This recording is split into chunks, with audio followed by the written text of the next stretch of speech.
Your brain makes 35,000 decisions a day. What to wear, what to eat, whether to respond to that text, whether to trust that person, whether to scroll one more minute. Most of those decisions, you're not even aware you're making them. And here's what nobody tells you. Your brain isn't optimized for truth. It's optimized for survival, speed over accuracy, pattern over reality, which means most of your decisions, they're wrong, predictably wrong, in the same ways, over and over. This is psychology explained, not therapy, not self-help. The actual science of why you do what you do, why you believe what you believe, why you can't stop checking your phone, why you stay in bad situations, why you make the same mistakes repeatedly. 20 minutes or less. Everything you need to understand how your brain actually works. Let's start with the basics. Your brain has 3 systems, not metaphorically, literally 3 distinct processing systems that evolved at different times. The reptilian brain, oldest, handles survival, fight, flight, freeze, feed, reproduce, pure instinct, no thinking, just react. The limbic system, middle layer, handles emotion and memory, fear, pleasure, social bonding. This is where habits live. The neocortex, newest, handles logic, language, abstract thought. This is the you that thinks it's in control. Here's the problem. They don't always agree. And when they conflict, the older systems usually win. Example, you know you shouldn't eat the cookie. Neocortex says no. Limbic system remembers pleasure. Reptilian brain says consume. You eat the cookie. Your logical brain gets overruled constantly. This is called the amygdala hijack. Your emotional brain detects threat, floods your system with cortisol and adrenaline. Your logical brain goes offline. You react before you think. Someone jumps out from behind a corner. You flinch, arms up, heart pounding. Maybe you even swing. It's your friend playing a prank. Now you've got to explain why you just punched them in the face. Your body didn't ask questions, it reacted. Survival first, apologies later. Road rage, panic attacks, screaming at your partner. That's your amygdala running the show. It evolved to save you from predators. Now it activates when someone cuts you off in traffic or your boss sends a vague email. Can we talk tomorrow? Same adrenaline response as seeing a bear. Your boss probably just wants to ask about the printer. Your amygdala thinks you're getting fired or mauled. Same biological response. Your brain can't tell the difference between actual danger and modern stress. Same response, different situation. Now let's talk about dopamine, the misunderstood chemical. Dopamine is not the pleasure chemical. It's the motivation chemical. The I want chemical, not I like. Your brain releases dopamine when you anticipate reward, not when you get it. This is why the chase is always better than the reward. Guy pursuing a woman. Dopamine spiking the whole time. Texting, planning, wondering. Then she says, yes. Dopamine drops. Now what? Your brain was optimized for the hunt, not the relationship. That's why scrolling social media is addictive. Every scroll might reveal something interesting. Might. That uncertainty drives dopamine release. You keep scrolling. When you actually get the reward, dopamine drops. That's why getting what you want often feels disappointing. The anticipation was better than the reality, which is why you're more excited about buying something than actually owning it. You spend 3 weeks researching headphones, reading reviews, comparing specs, finally buy them. Use them twice. They're in a drawer now. But those 3 weeks, dopamine the whole time. This is called reward prediction error. Your brain constantly predicts future rewards. When reality matches prediction, dopamine baseline. When reality exceeds prediction, dopamine spikes. When reality falls short, dopamine crashes. Casinos exploit this. Variable ratio reinforcement schedule. Sometimes you win, sometimes you don't. Unpredictable. Maximum dopamine. Maximum addiction. Social media uses the same mechanism. Sometimes you get likes, sometimes you don't. You keep checking. Dating apps. Same thing. Sometimes they match, sometimes they don't. You keep swiping. Your brain evolved this system to keep you seeking food and mates. Now it keeps you seeking notifications and validation. Silicon Valley discovered the same tricks casinos have used for decades, just with better branding. Habits form through repetition.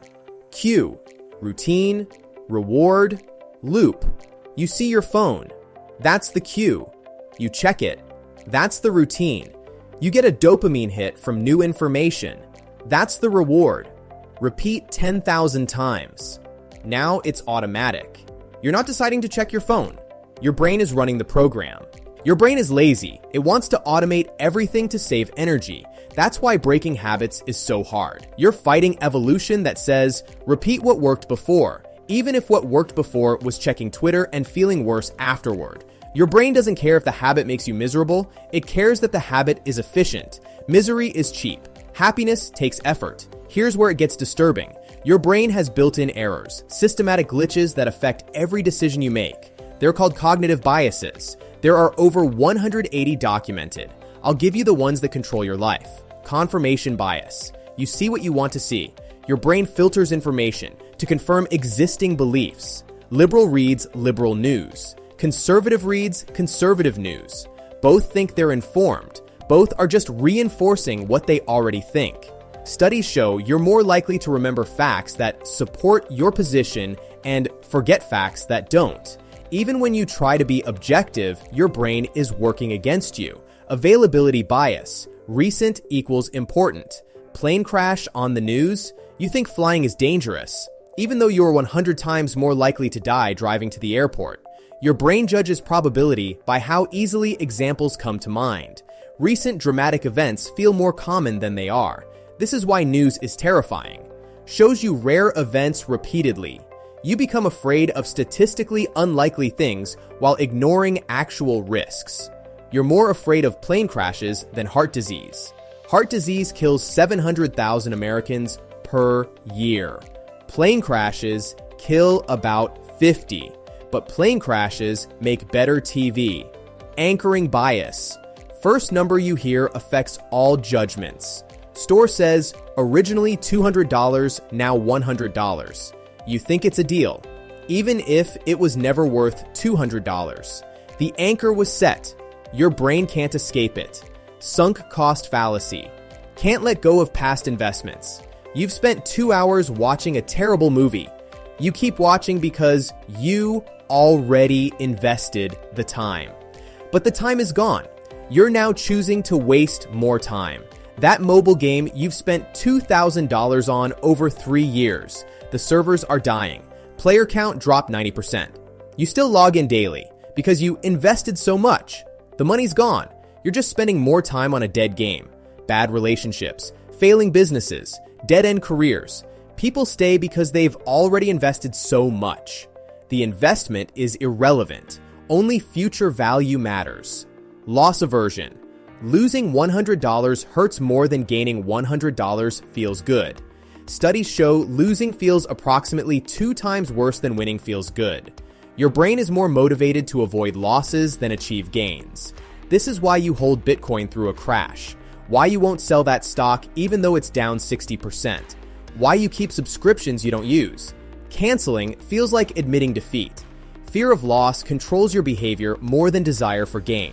Now let's talk about social psychology. How other people control you without you noticing. Conformity. The Asch experiment.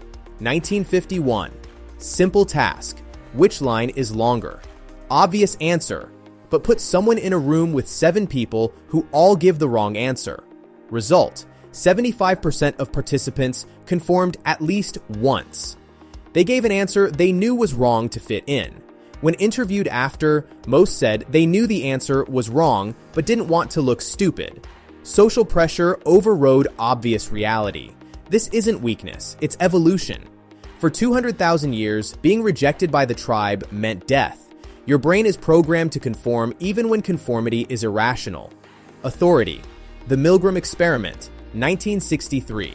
Participants told to shock another person for wrong answers. Fake shocks, fake screams. Real authority figure in a lab coat saying, continue. Result, 65% of participants went to maximum voltage, 450 volts, labeled XXX danger.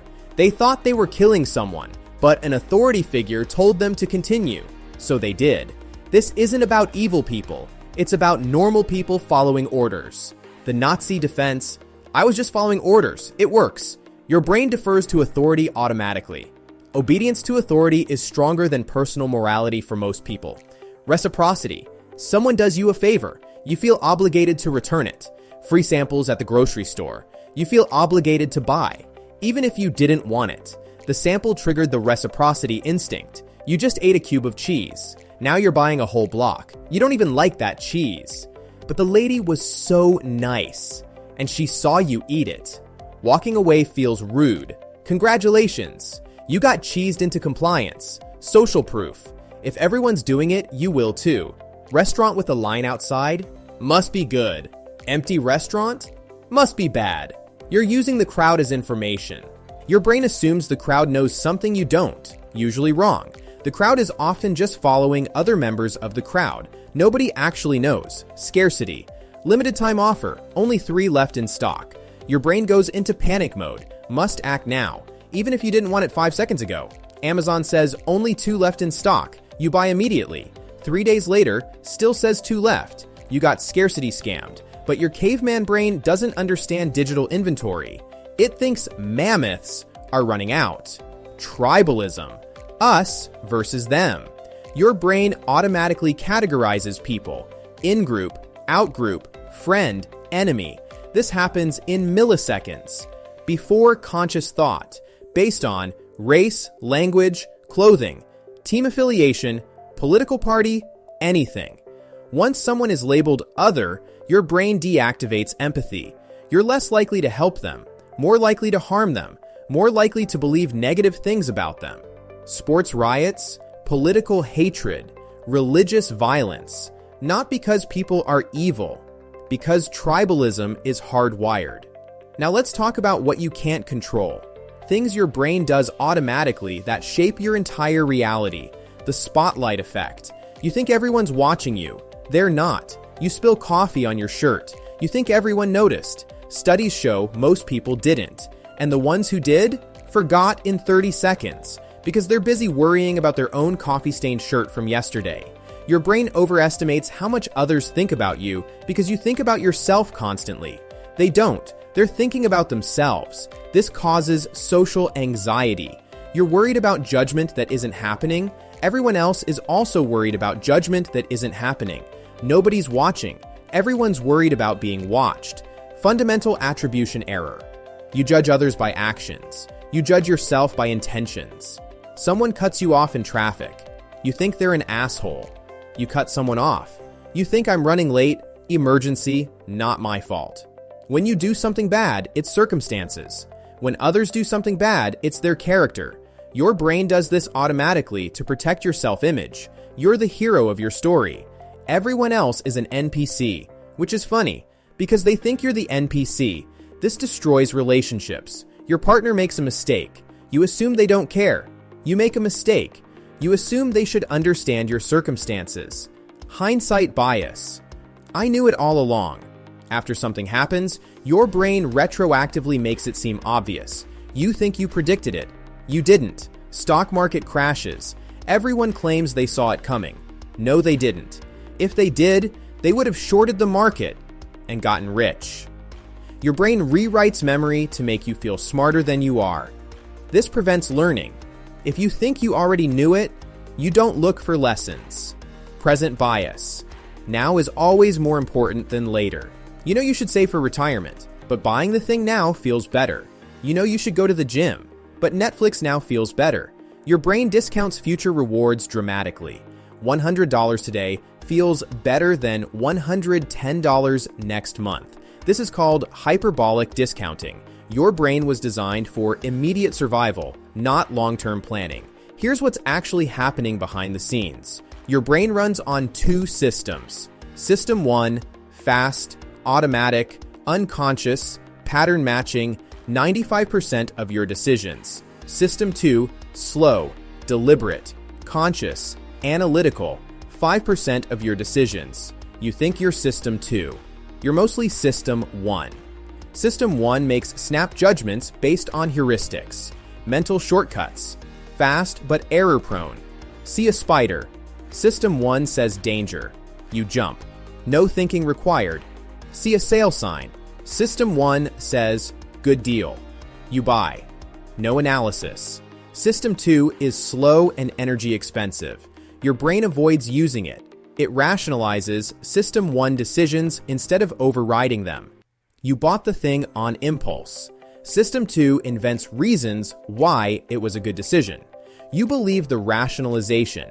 You didn't notice System 1 made the actual choice. Most of your life is System 1 running on autopilot while System 2 takes credit. You're not the pilot. You're the narrator making up stories about why the plane just turned left. So what does this mean practically? You're not logical. You're rationalized instinct and emotion with a thin layer of logic on top. You're not in control. Your brain is running programs you didn't write and can't edit. You're not objective. You see what your brain expects to see, filtered through a dozen biases. You're not special. Everyone is running the same broken software. You're predictably irrational in the same ways as everyone else. But here's what you can do. Awareness doesn't eliminate biases, but it helps. You can catch yourself. Am I confirmation biasing, loss aversion deciding, present bias choosing? You can't fix your brain, but you can design your environment. Want to eat healthy? Don't keep junk food in the house. Want to save money? Automate transfers. Want to break phone addiction? Delete the apps. Change the environment. Don't fight willpower. You'll lose. Understand others. They're not stupid or evil. They're running the same buggy software, same biases, same blind spots. When someone disagrees, they're filtering reality through different biases, different tribes, different heuristics. You can't logic someone out of a position they didn't logic themselves into. System 1 doesn't respond to evidence. It responds to emotion, story, tribe, the verdict. Psychology isn't about fixing yourself. It's about understanding the machine. Your brain is a 200,000-year-old survival tool running in a modern environment it wasn't designed for. It takes shortcuts, makes errors, runs on emotion, gets hijacked by social pressure, filters reality to match existing beliefs. The question isn't, how do I become perfectly rational? You don't. You can't. The question is, how do I work with this irrational machine? Design environments that make good choices automatic. Understand everyone else is also irrational. Accept that feelings will often override reason. You're not broken. You're human. And humans are gloriously, predictably, systematically irrational. Psychology is just the user manual for the meatware you're running on. Read the manual. It helps.